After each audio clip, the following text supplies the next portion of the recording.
What's up guys, my name is Zero Heroes and I have some really exciting news for you guys today. And Call to Arms has finally brought up their developers update 35. And let me tell you, there's a lot of good news coming to this game, and especially one of the main updates or one of the main sections coming to this update is the Russian campaign, which loads of you have been asking me to say, when is it coming out? Has the developers been saying anything? And all I've been saying is I wasn't able to because the developers haven't said anything about the Russian campaign, but now I can give you every little bit of detailed rundown of what is coming to this Russian campaign and whether I think it's going to be a good looking campaign or not. And also we have some other piece of information about the performance update in the game. We've got the map updates as well, making it bigger, and also I think what else was there? There was weapons as well, more weapons, the Conquest mode, another big section to come in the update, and also I think that's it, and I think I think that's it. So without further ado guys, I hope you do enjoy this, and if you do want me to, if you guys do like what you see on the Call to Arms news, then make sure you leave a like on this video, subscribe if you're new, because that means you will get a shout out at the end of the video. And without further ado, let's begin. So here we go, developers update hashtag 35 or 35. Welcome to our 35th developers update for Call to Arms. Finally, we have been silent for quite a while, but we are finally ready to talk about a couple of huge changes to come. I know you have been quiet for a while, and it's about time you opened up Call to Arms to the community, because Call to Arms, you may have lost Men of Warsaw Squad 2, but you've definitely not lost the Call to Arms series and the community on that. So moving on to one of the big main events for the update is the Russian campaign, which loads of you have been asking about. So one of the most urgent questions many of you have is about the progress of the Russian campaign. Here is good news. We have completed the campaign this month and plan to release it in September at the latest, after some intense QA and VO. I don't know what that is. Question and answer and something else. So the waiting time is almost over. That is brilliant to hear. And we have a few pictures here. September, oh my, so that means we have to wait till September till the update comes out, I'm guessing. I don't know, or will there be separate updates?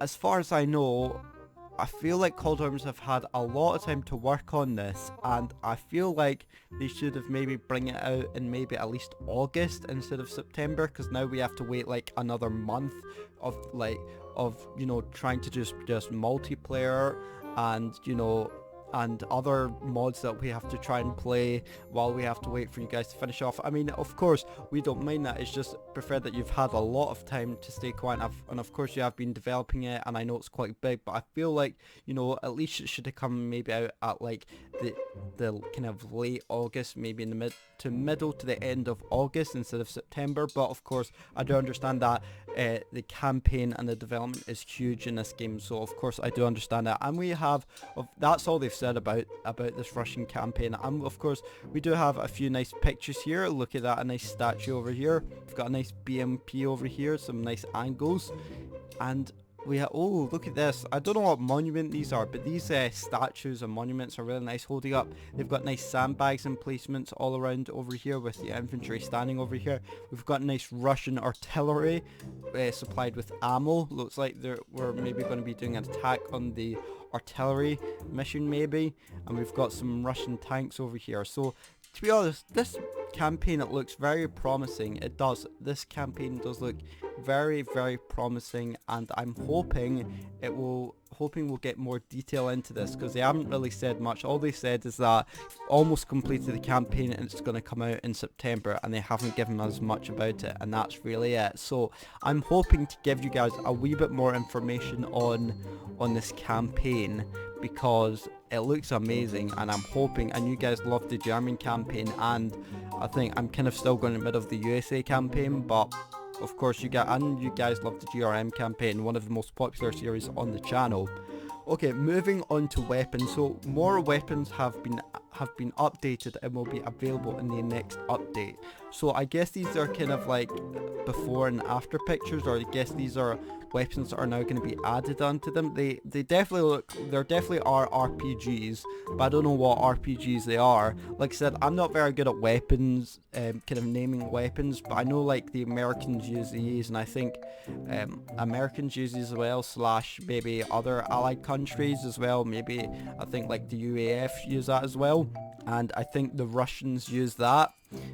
Slash GRM use kind of these RPGs. So very nice modeled. You can see here they're very nicely modeled, and of course these are, I think, more RPGs going to be updated, and they look more refined as well, which is really nice. And this is what we like to see in these type of games, because you can bring out all sorts of weapons, but they need to look good, they need to look the part, you know. So it's very good that I'm seeing, you know, how much detail that Call to Arms are putting into these weapons that I love here. So very nice, very well done. And I think because we also we had very few selections of RPGs, I presume, so which is kind of true, because I think that just now that, you know, USA and the UF and all the current, you know, nations that we have, they don't have many selections of these. So I guess it's good that they're bringing more RPGs and more refined RPGs into the game. Okay, let's talk about the performance now in this. So we are working on performance tweaks and improvements, as well as netcode enhancements, which they introduced netcode in, I think, 2 updates ago. In the next couple of weeks and months, expect some improvements with next update already, which will be released this month. Hold on, so what I'm getting at here is that they're making the update this month, but they're making the Soviet campaign released in September. So we're basically getting 2 updates really. So one would be the performance update slash the Conquest update, and the other one, and the one in September, is the Russian campaign. I mean, to me this doesn't really add up, and I understand that the Russian campaign does take longer to do, but would it not be better if you just released the update all in one instead of separating it? Because when I was reading through this for the first time, it didn't really add up that you're separating the updates, because we're going to be playing Call to Arms for, when the update comes, we're going to be playing it for maybe, you know, a month, and then we're going to have to update our game again. I mean, it's better if you update your game in one, you know, in one whole update, if that makes sense, instead of separating it. But of course I do understand that, you know, there has to be some consequences over, you know, while making this, so completely understandable. Okay, let's move on to another main thing that I've personally been really looking forward to. It's the Conquest version 3.0. So we are currently on Conquest version 2.0. So Conquest 3.0 will be available later this year. It didn't say when, it just says available later this year. So really there's going to be like 3 updates actually. Based on your feedback, Conquest will be enhanced into a defender attacker gameplay.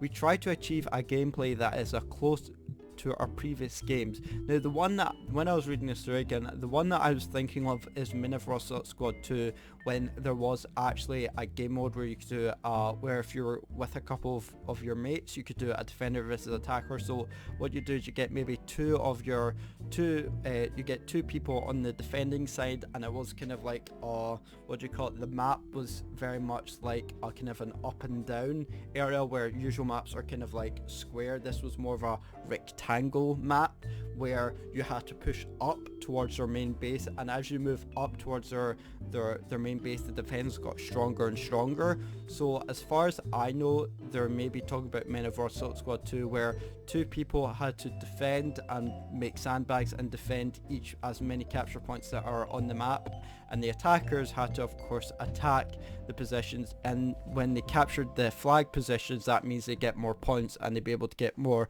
reinforcements. So I presume this is what Call to Arms or the developers are talking about. So where you had to conquer to conquer the flag positions that are well entrenched by enemies. The same is now in the case in the Conquest, which I kind of explained. I can't remember what the game mode is called. I think it's in Men of Raw Squad 2, but I think it's very much similar to this is the way going to be in the Conquest mode. Actually, that's something I also... Why did you make it in the Conquest mode? Because as far as I remember, there was... Why did you not make it like another game mode where you go in skirmishes and you can play the different game modes, but they're putting it in the skirmish in the Conquest? Because if I remember correctly, in Men of Raw Squad 2, this defender attacker gameplay mode was in the skirmish version of Men of Raw Squad 2, but this time they're adding it into the Conquest mode instead of putting it in the skirmish area of Cult Arms, which, to be honest, again, I don't know why they've done this. I guess to kind of make Conquest more, to make it, because they've already updated the Conquest 2.0 to a very, very much, they've updated Conquest a lot, especially with the gameplay and the tech tree and all that now that's updated. But I guess they kind of want to make Conquest more enhanced, more exciting for players to kind of grind through. So I guess that kind of does make sense as well. But again, people might get confused that, they might have just come from Men of Raw Squad 2 and now they're coming from Call to Arms, and if they find this game mode and they don't find it in skirmish, I guess they're going to get a wee bit confused, considering that this attacker defender mode was in the skirmish version of Men of Raw Squad 2, but again, completely understandable. So if you're attacking, you will not face a blinding charging enemy, but a well defending one. So I had to read over this a couple of times because I didn't really know what a blinding charging enemy meant, but I think I understand it now, in the fact that when you're playing against AI, I presume they'll be more on the defensive side, because it does say but a well defending one as well, but a well defending one. So that means, I guess before that from their previous game, they kind of looked at where the AI, they were defending, but they were more kind of like attacking while defending, whereas now they're kind of they're programmed to more or less just keep defending their area, while instead of putting a harsh a blindly charged enemy, which I presume what they mean, but I could be completely wrong. But that is my aspect of the way of looking at it. But if you guys have your comments, if you guys have your different opinion on the kind of the blindly charged enemy but well defending one, then let me know in the comments, because I might have got it wrong. So this is why I want your guys' help to kind of explain it properly. But of course, your help is always appreciated. So if you're being attacked by enemies, allied AI will help you based on your research tree. Oh, that's very interesting, because if in the current Conquest mode, you can only get research points by playing battles, and if you win battles, and you can choose in the battle whether you want to get research points. So the more battles you play, the more research points you unlock, and that means you can go to the research tree and unlock more stuff. So I'm really intrigued to see where this is going, because I'm not quite sure, I'm not quite understanding what, based on your research tree, because you're at this point, what happens if you have what happens if your research tree has got nothing in it? You start a new Conquest mode and you have nothing researched. Does that mean you're going to get no AI help, or does it mean that the research points that you've already unlocked at the start, those troops will be,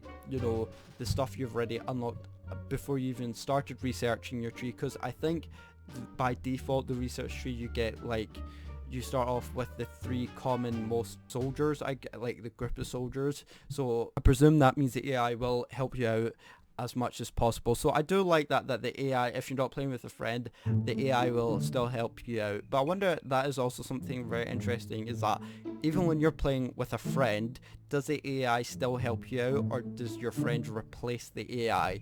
Or so it could be that you're playing with another mate, but you also get AI help. So, but does that mean the difficulty of the attackers will build up even stronger because you outnumber them? So I don't know, it's very, very interesting to kind of see this, but I do like the way that they've worked this. Very, very interesting, very good. So now going on to map rework. During the progress of Conquest version 3.0, we've decided to rework every multiplayer map except larger, more polished and a balanced map in a huge update later this year together with Conquest version 3.0. So this is kind of like the before and after picture here. As you can see that this is kind of the top down view of it here, and you can see that this was it before and now they've enlarged it so much, and I can even see it. I can't click on it because, you know, for some reason it won't show me it, but you can see this is a before picture and now this is an after picture. So by look, because I don't really play multiplayer a lot, I just stick with single player, but as far as I can tell, this does look much bigger. And you can see that because this is very much a kind of an opened area where you can get shot easily. There's very little cover and there's not much, but with this after, there's a lot more cover you can take, and also there's a lot more very nice scenery in it too, which I very much like. So very nicely done there. Trying to rework every multiplayer map, which I do very much like, and I give credibility for that. Okay, moving on to the last bit of news. So lastly, Barbed Wire Studios, which is Call to Arms, the developers who make Call to Arms, have joined our venture. Oh wait, no, sorry, that's the developers of Gates of Hell, has joined our venture, and their project will be incorporated into Call to Arms. So it says Call to Arms Gates of Hell Ostfront will be available as a DLC for the base game and will feature its own distinct World War II RTS gameplay with a focus on realistic battles and 2 new single player campaigns.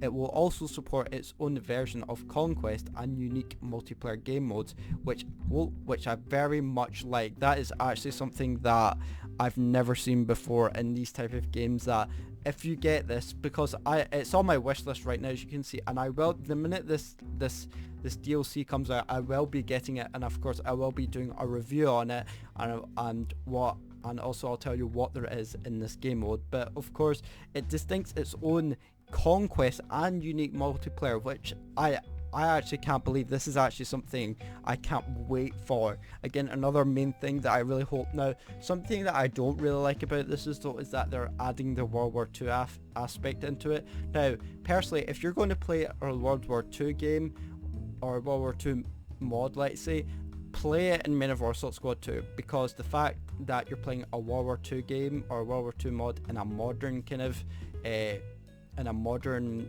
war game kind of ruins it for me personally. In my opinion, that World War II aspect kind of ruins the whole Call to Arms aspect of the game, because the whole point of this game is concentrated on modern warfare and kind of mid-late Cold War, considering it does have T-62 tanks.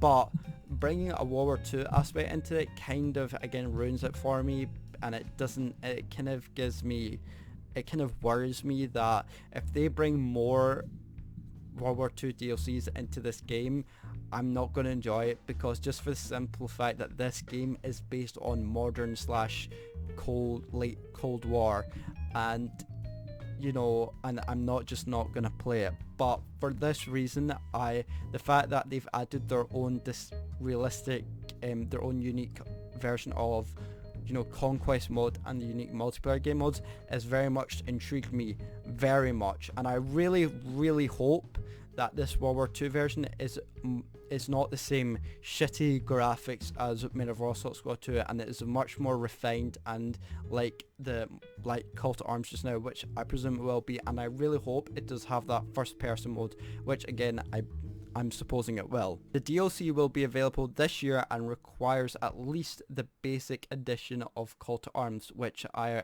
think I have all 3 of the editions. It will not be included in the season pass, as it is a co-development between 2 studios, which is fair enough. However, we plan to have a discount for Ultimate Edition owners. Oh, that's very interesting. Call to Arms Gates of Hell is due later this year. So we're getting like... So this is very interesting. So this is... by the way, so before I carry on, this is the end of the update. So what do I think overall? Do I think everything is absolutely perfect and I think that everything's going to be fine? Well, no, not really, because I feel like the way that they're doing it, separate updates, is very confusing, and I feel like they should kind of bring the update all in one. And I understand that maybe that they can't fit all the updates in one area, and I understand the DLC is a separate thing, so that's fair to kind of put aside, because it's not an update, it's more of just like a DLC added to a game. But I feel kind of like adding like you're kind of like adding like 3 different updates. So you've got the Russian campaign, which is one update separately. You've got the what else? You've got the weapons update, which will be updated well, and then you've got the performance, and you've got the performance and the conquest coming out, I think, at the same time. No, sorry.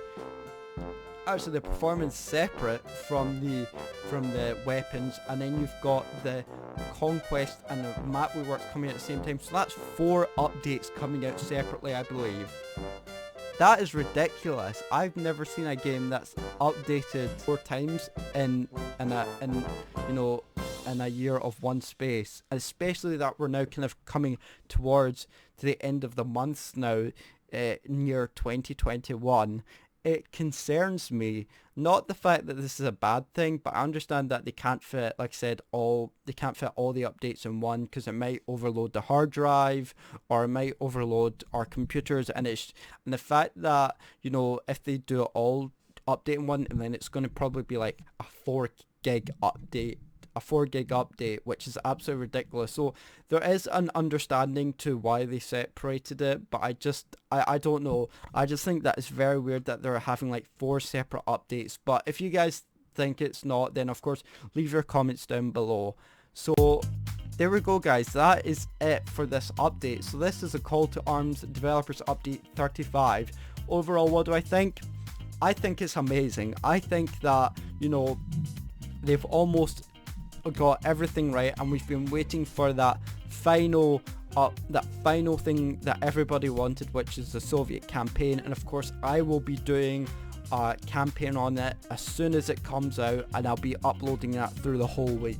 So there we go. And I'm sorry there is no Conquest 2.0 on, you know, today, but when a few guys have been saying to me, guy, Zero, did you hear about the update? And I'm just like, no. So, and I've just looked at it yesterday, and I've seen that it's just come out. So Call to Arms developers, if you're listening to this video, or if you're watching this video, I just say thank you very much. This is what we've been waiting for a long time, and it's good that you're finally releasing it you are releasing it out. But I feel like what you could have done is maybe kind of teased us a wee bit, just to kind of get us hyped a wee bit, because over the past couple of months we've kind of been sitting here, been asking questions, and just been sitting by the same Conquest 2 version 2.0 and different game modes, and it's been, I wouldn't say it's been boring, but I just think it's just been very repetitive. And I think that you could have given us wee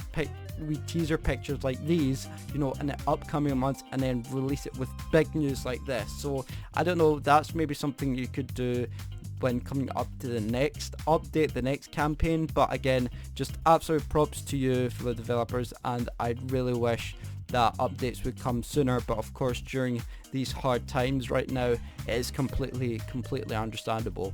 So there we go, guys, that is it for the Call to Arms update developers 35. So let me know what you guys think of this. Do you think there could be any changes for the Soviet campaign, and what do you think of the weapons as well? Do you think there should be more weapons included in this update, or do you think that this is enough? Or do you feel like the performance could be improved more or less, or do you think it's okay at its status right now? And also tell me what you think about this new Conquest version 3.0. Do you think that that the defender attacker mode should be placed in the skirmish area, or do you think it should be currently placed in the conquest mode? So again, all I will link all these in the description down below if you do want to read it for yourself. And also again, I'll be playing and reviewing the Conquest version 3.0 mod. I'll be reviewing the Soviet campaign when it comes, the Russian campaign when it comes out. I'll be reviewing every single little bit of detail that comes out as soon as it is released. So if you guys want to see that and you want to stay tuned for all of that, then make sure you do subscribe and make sure you hit the notification bell, because when you do, you'll get content like this coming to the channel as soon as possible. So there we go guys, I hope you really did enjoy today's video. I'd like to say thank you so much for watching and our support, and I will see you in the next video. See you later and goodbye.